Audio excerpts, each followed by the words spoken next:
can find cases again, but they're taking that same aggressive approach that they did the first time. And they will show us that they can bring this under control. So keeping the public informed about what is happening as these measures get lifted, and if they have to be intensified again, is really critical, because people are growing tired, we understand, but we need people to stay with us, to really understand that this is going to take some time to work through. And we may not get this right exactly at the first time. We may have to implement, we may have to lift, we may have to adjust, but we will get through this. And so just stay vigilant, stay strong, be open, be transparent, be aggressive, and you will get through this.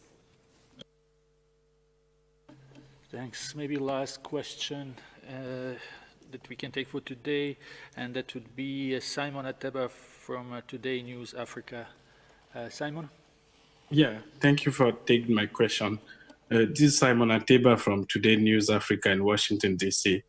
I wanted Dr. Tedros to comment a little bit more on the latest projection that up to 500,000 additional HIV deaths could be recorded in sub-Saharan Africa as a result of COVID-19 disruption. Is there anything that we can do, any urgent thing that we need to do right now? Thank you. I can begin, sir. I think, again, the DG did say in his speech that this is a worst-case scenario, and what he's laying out for people is a future scenario if we don't fix the things that need to be fixed.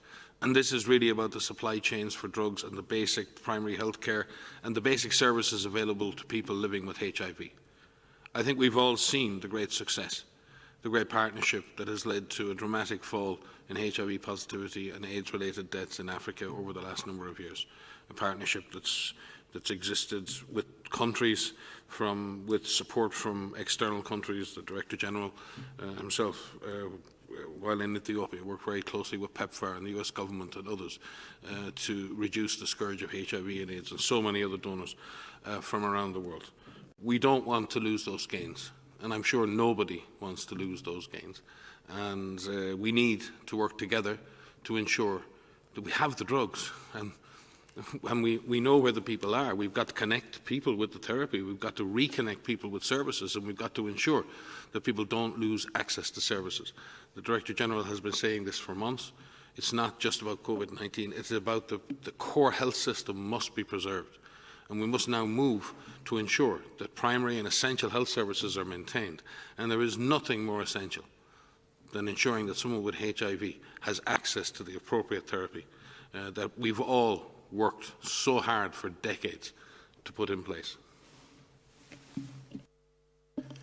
Thank you. I think we can conclude this press briefing with this question from Simon Ateba. Audio file will be sent out shortly, and transcript will be available tomorrow. Just to remind you that 2 of our regional offices will have a press briefings tomorrow. WHO Regional Office for Eastern Mediterranean, as well as WHO Regional Office for Americas, and those advisories will be sent to you. I wish everyone a very nice rest of the day or evening.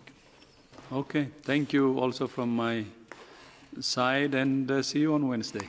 Thank you, Tariq.